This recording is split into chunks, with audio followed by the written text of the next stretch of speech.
Hey, Allison, how are you? I'm great. How are you doing? I'm good. I'm so excited to speak with you about conversations with friends because, I watched it. I watched it alone, and I'd started conversations just with me. Um, when I watch your show, I it just feels like I'm sort of living every moment, and I'm almost living it through you. It's a really intense personal experience in that sense. What's it like for you, first of all, filming this show, and second of all, watching this show?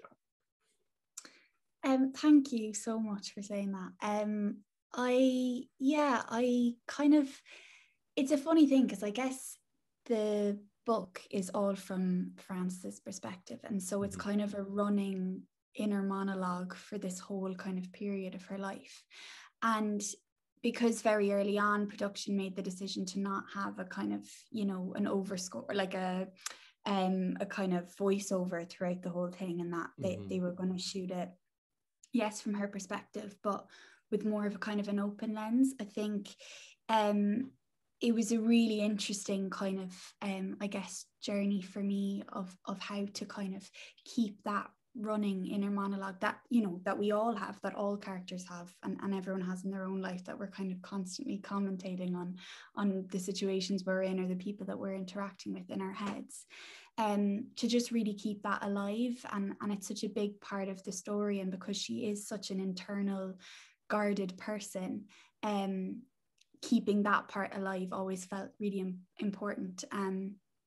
And so I really enjoyed that. I mean, I had such a kind of, massive body of work to kind of draw from to be able to do that. And also working with like Lenny Abramson, who's just like a genius, and Leanne Wellham, who's incredible as well. And they really kind of investigate each moment and look and pause and all of those things that make that interior life of every character feel so rich. So I hadn't really done something as kind of intricate as that before. So that was a really enjoyable experience for me to like really just live in that kind of, I guess, quietness or thoughtfulness, like, both with people and alone. Um, but it's such an interesting thing because I think obviously from the book you get such a strong, and from all the scripts you get such a strong kind of idea of who she is, or the type of person Frances, my character, is, and all the other characters. And it's a really funny thing I found watching it back because, I definitely had the experience where in my head you can always be playing something, or you can always think you're coming across a certain way, but you don't know actually what it looks like. Like we never, watched it back or looked at the monitors or anything like that. So like I had this really funny experience when I watched it back where I was like, oh my God, when you try and, now this was just for me, but like when I tried to do a certain thing, it actually read a little bit differently. And I found that really interesting. Like in the book, she has this real kind of aloofness and guardedness, and I actually tried to bring that into a lot of stuff. But then actually when I watched it, it was like, oh, it just looks like highly insecure, but that's actually the truth of her. It's like when she's doing that guarded thing, it's because she is deeply insecure and afraid of people actually seeing in. And so it was a really interesting experience for me to watch it back, because I was like, oh, that's what that looks like when you're trying to do that. So yeah, it was and I just was so proud of it as well, like watching all the guys in it, and what everyone did. Like there's so many people who worked to make it. So yeah, it was a really interesting experience watching it back. You've talked a lot about the duality that's present in the show, and of course, you just had your birthday. Happy birthday, a Oh, Gemini, a Gemini, of course. To yes. pick up on the duality in the show, and not only one of the things that you talked about is not only the a lot of people tend to focus on the relationships Mm, aspect, but you've also focused on the political aspect, and how Frances starts off as a Marxist, and there's a real class divide that's going mm, on. She's looking at people and saying, what's with this bourgeois capitalist sort of ideal, and that there is the duality, but also the growth, the change, Yeah. you know? So how do you feel like, I mean, certainly you feel like the character has evolved, but how do you feel like sort of you've dealt with this world through Francess? Yeah, that's a really interesting question, because I think like there's definitely a thing going on with her that I think is so true of so many young people, like where you kind of, she has her kind of morals and beliefs and belief systems, and she's a Marxist, and she's kind of, you know, doesn't want to write books for money, but then she also kind of, you know, comes to Nick and Melissa's house and is like, oh my God, like, look at all these books, they drink really good coffee, like they go to this house in Croatia and enjoys that. Like she has kind of contempt for it, but she's envious of it too. Mm-hmm. And it's that thing, that kind of conflicting thing where you want to be really kind of one thing, but also there's a desire there for the nice things in life too. And I think like she's a character who's definitely kind of in oppositions with herself a lot. Like even in her personality, she's so kind of, she's at kind of opposite extremes sometimes. Like she can be really kind of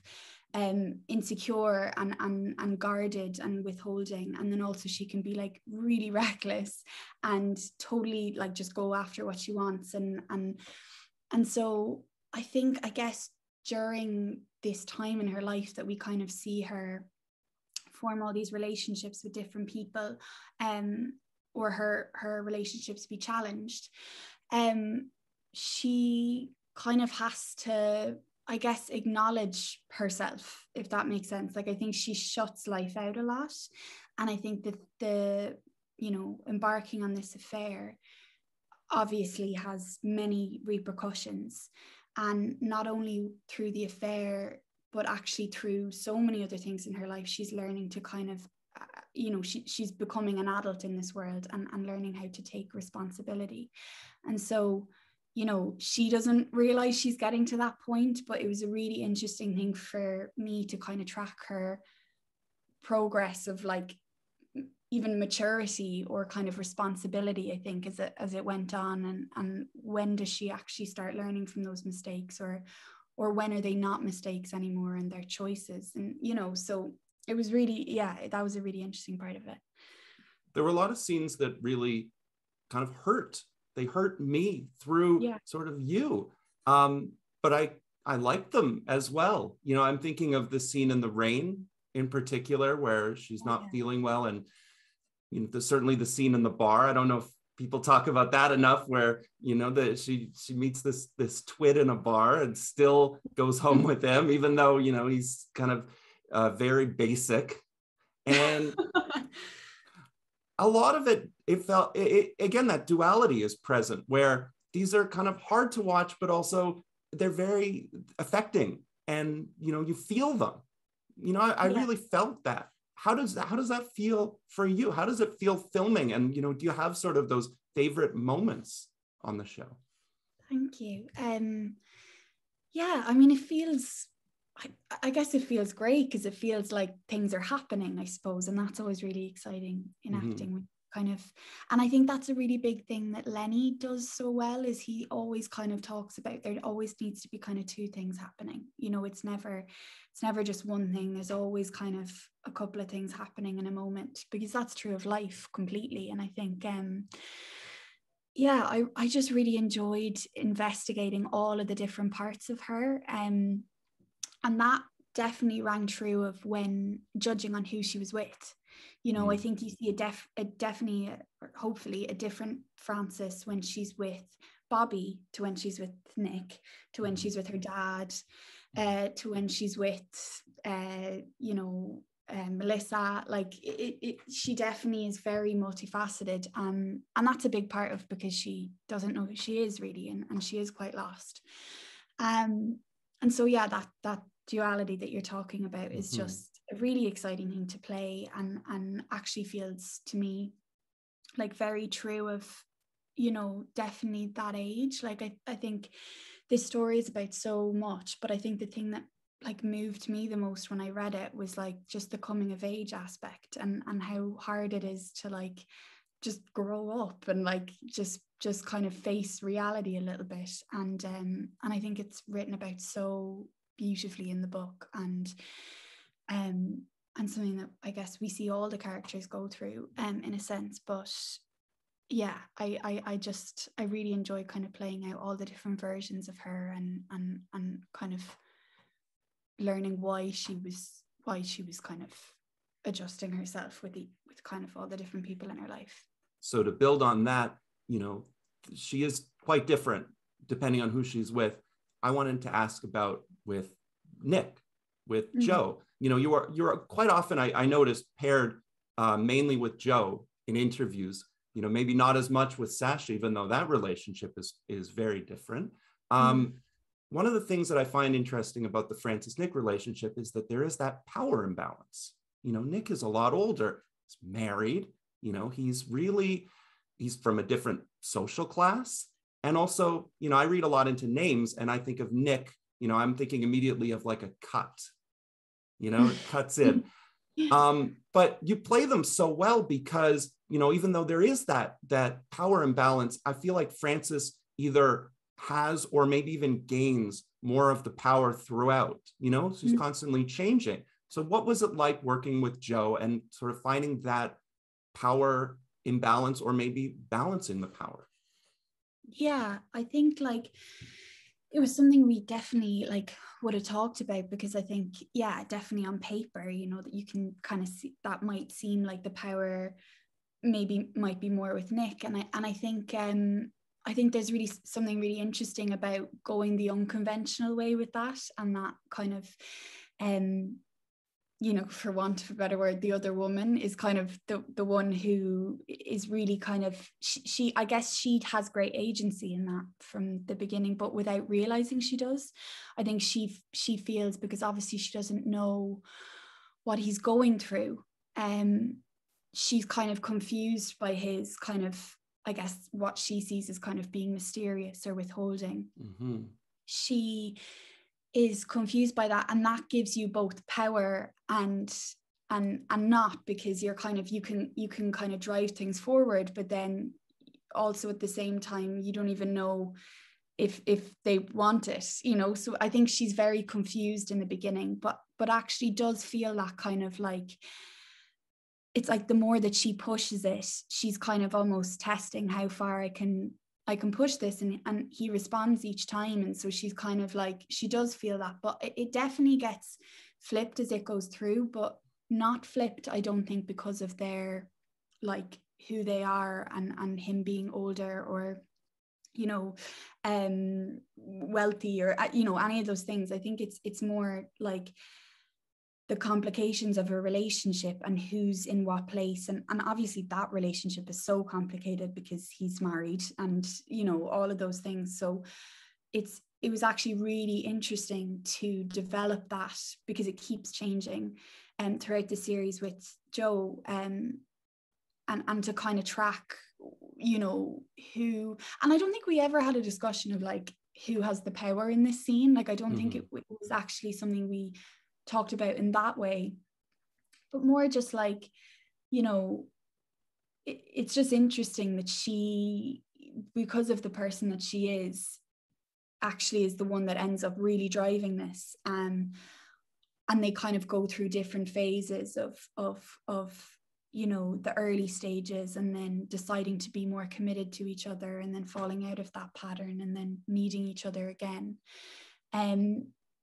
But yeah, I just think it's an interesting one, that the kind of the power and the agency is more in her hands. And you know, we would have talked about that a lot in the beginning with Lenny, and yeah, it was an interesting one, I think. I have to ask you about getting into the Frances headspace. It's different accent for you, for sure. I've read you talked about the makeup, or the lack of makeup, and you know, it's so, I want to commend you for that, because, you know, vanity-free acting is so difficult. You know, you can see that on the screen, and you can see, you know, now the difference as well too. And just in general, you know, you've talked about impulsiveness and how she really goes after some things, you know, always identifies sort of as a quiet introvert, but then really you could see sort of the opposite on screen, maybe more the duality. How do you get into the Frances headspace? I don't know. I guess we had so much time to prepare, so I guess I did have a lot of kind of things that I suppose in terms of headspace, like things that made me feel like her, was definitely like, because definitely the accent. Like there's a particular accent, in Dublin but she's like from Mayo, but she kind of moved to Dublin when she was quite young, and because she's in Trinity, I kind of like to think of her accent as that kind of, it is Dublin, but sometimes it shifts a little bit when she goes home, or like that thing where she changes herself judging on who she's with. But I definitely think, like, her body language was something that kind of helped me get into her a little bit, because I remember when I spoke to Sally, she said Francess is a brain in a jar, and that really, really helped me in terms of, like, she feels like she's just like loads of thoughts just walking around, and her body is quite a foreign thing to her. And so, and actually through the series, you kind of see how she is then kind of catapulted back into her body because of her health and the things that are happening. That I think, just thinking about her physicality and how she kind of feels a little bit foreign in herself in terms of like her physical body. And then I guess, I just always felt like when I read that book, anytime I came back to the novel, it was almost like, because it's the tone is so distinctive, I almost feel like you can hear her voice, if that makes sense, like just the phrasing and the kind of concise, like, or like this kind of apparency or something to the writing, that I felt like anytime I went back to the book, I was like, oh yeah, that's her. And yeah, so I guess it was kind of a couple of different things, but and also, like, when you're doing it, like, I think you learn so much about your character by the way that people like respond to you, or how they're speaking to you, and like Sasha and Joe and Jemima were just so incredible in those parts, and taught, like, seeing them embody their roles taught me so much about Francess. And so it's all that kind of stuff that I think just helps you get into their kind of world. So interesting to me too, because I find your character is sort of the only one I could grab onto as sort of, I guess, the hero of the story. I felt, I think that it's tough to kind of, there are no answers, really. There's no pat answers at all. But the Sasha and Joe and Jemima, I find that their characters a lot more rough or difficult. And I thought Francess, to me, was the only one that I really felt, first of all, had that sense of growth, but also they're quite mean to her throughout, I find. It's interesting, because I really disagree, just because I think, first of all, Francess definitely has an advantage because she is the narrator. So we're with her the whole time. So we see how she responds to everything. And I definitely think in the book, like, because it's just her perspective, those people can maybe seem a little bit more tougher than they are.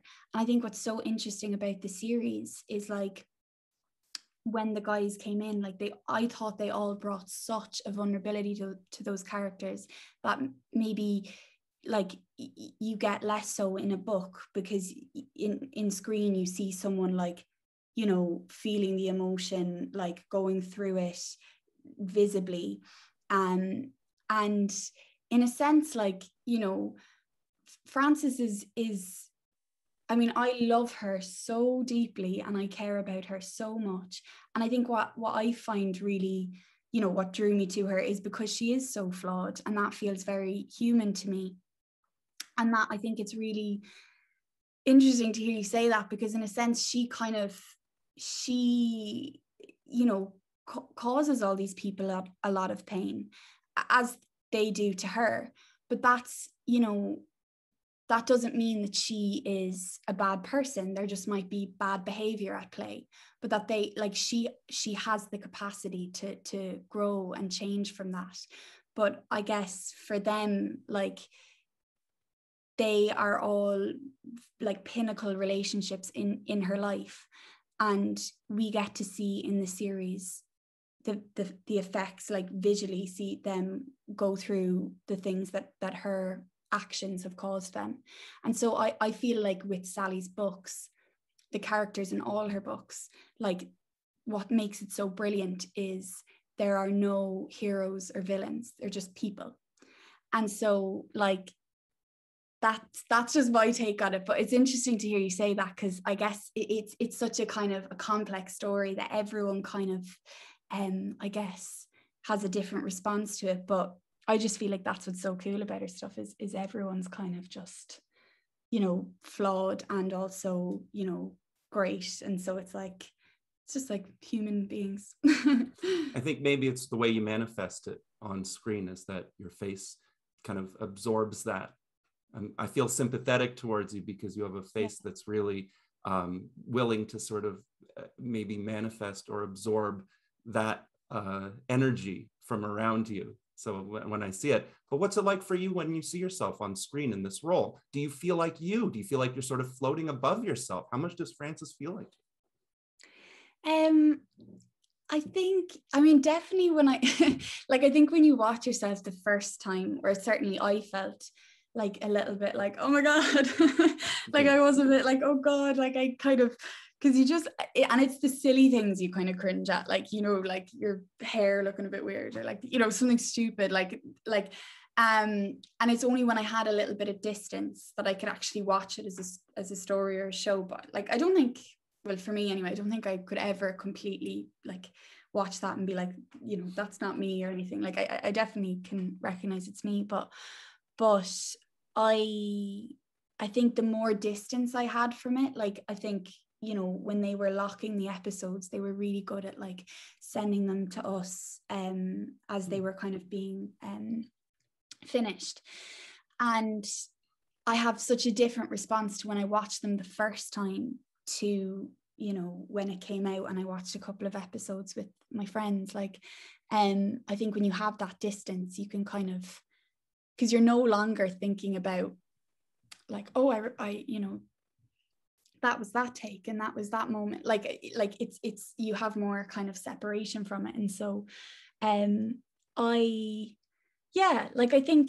think it's just a funny thing, I think, watching yourself, but also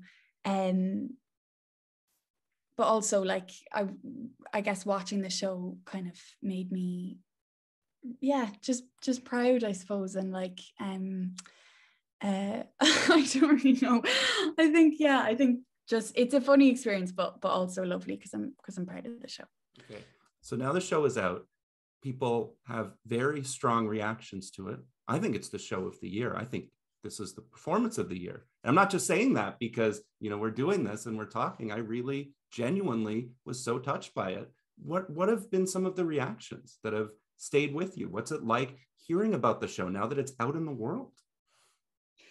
Yeah, it's amazing, because I guess when something goes out into the world, it kind of takes on a life of its own, you know, and it's kind of no longer your kind of baby anymore.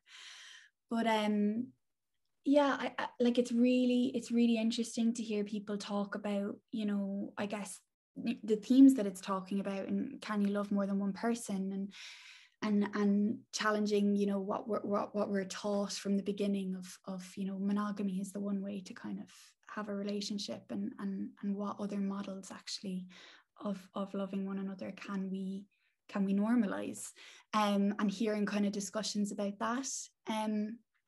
But also I think I definitely feel really proud of the response it's gotten to the representation of endometriosis. I've seen a lot of really lovely stuff about that. Just people, you know, being pleased that that's on screen, and that was something that, you know, felt really, really important to us, and so the fact that that's kind of had that response means the world. So yeah, and then also like just my friends and family seeing it and kind of the funniness of that, and them seeing me on the telly is kind of just funny. So yeah, it's been really lovely, and I'm just so glad that, like, you know, people are enjoying it and that you've enjoyed it in that way. That means so much. So yeah, it's been really nice. I just want to touch on that point and ask you what those scenes were like shooting, because that's hard. That was really hard to watch too. You know, when you're on, when you don't know yet that you have it, everything sort of involving kids, the conversations about kids. What was it like to shoot those? Yeah, I guess in a sense, like with both with the book and with the show, you're kind of, you know, the viewer doesn't know what it is either. Like, you're kind of learning about it with her or through her, about what is this thing that's happening to her that feels kind of abnormal in a sense. And then there's definitely people who can watch that and spot that from the beginning and know what that is. But I guess endometriosis is a hugely under-discussed chronic pain illness, that, you know, 1 in 10 people have in every country in the world. And I think, like, to represent that on screen definitely felt like a big responsibility, but also I felt really lucky to get to do that, because, you know, it's something that so many people struggle with, and a lot of people don't even realize that they have it. And so, yeah, I think, like, we spoke to, like, a doctor who specializes in endometriosis, and then a young woman who had it, or who has it, sorry. And so we had kind of medical and also personal accounts of what it would be like, and then just to really try and play the truth of how kind of debilitating it can be, like, and really not shy away from the pain of what that is, and how it affects not only kind of you physically but also hugely emotionally. Like it's always with you, even when you're not, you know, even when it's not your time of the month. It's always kind of this thing that sits in your body and can totally kind of affect your emotional state in many ways. And so I think, you know, particularly for Francess, like, that is something that really links in with her sense of self, because she is a person who doesn't like to acknowledge things, particularly things that are negative about her. You know, she already has such a low opinion of herself that to acknowledge she has a problem is just not something she wants to do. And it's kind of through the story where her body kind of forces her to look at herself, you know, because she can't, there's moments where she can't go on, like, you know, the one where she faints in college and all, like, there's she pushes it to the limit until she needs saving, basically. And I think, like, yeah, those scenes are definitely, I guess, difficult in the sense of just wanting to make them feel authentic, so just not wanting to kind of, yeah, I guess I just wanted to make them feel it, and everyone worked, like, so hard to try and make it feel as real as possible. Everyone did so much research and talking to people about it. But yeah, I hope that answers your question, but but I think that was, yeah, how we I want to approached it. conclude, but I do want to ask one. I just remembered one thing I wanted to ask. You have a line where you're describing Nick. It's like you'd say something like, "Oh, you're so pretty," or something like that. And I couldn't tell if it was like, do you riff? Like, was that a scripted line? Was that, it just felt so impromptu? No, that was script. Is it when she's like, "You're so handsome"? Yeah, you're so handsome, just like out of Yeah. nowhere. Did you get a Yeah. chance? Was it really tightly scripted? Did you riff at all? Were you able to sort of? That line was in the script, but we actually did quite a bit of improv in Croatia, because there was a lot of kind of group scenes or kind of them going to the beach, or moments like that. But, like, yeah, we'd always, like, you know, try to stick to the script, but but there are a couple of moments here and there where I think people threw in some brilliant lines. So, but I can't claim that one as my own. I think it's good that you fooled me so well that it just feels so impromptu. It feels like you went off of it, but and really the show surprises me. I'm going to try to watch again. I'm going to try and to jump back in, but I just wanted to say how much I really enjoyed hearing from you, speaking with you. I like that you disagree with me about a lot of the sort of the main conflicts in the show. I mean, you got to live it. You know, I'm just a viewer. Thank you so much for your interest and for how much you've enjoyed it, and I really appreciate just how you feel about it, and it's been so lovely to chat to you about it. And I want to wish you the best, because I think that you're going to have an incredible career, and seeing you on screen talking with you has just been wonderful. So thank you so much for that. Thank you so much. Thanks for taking the time.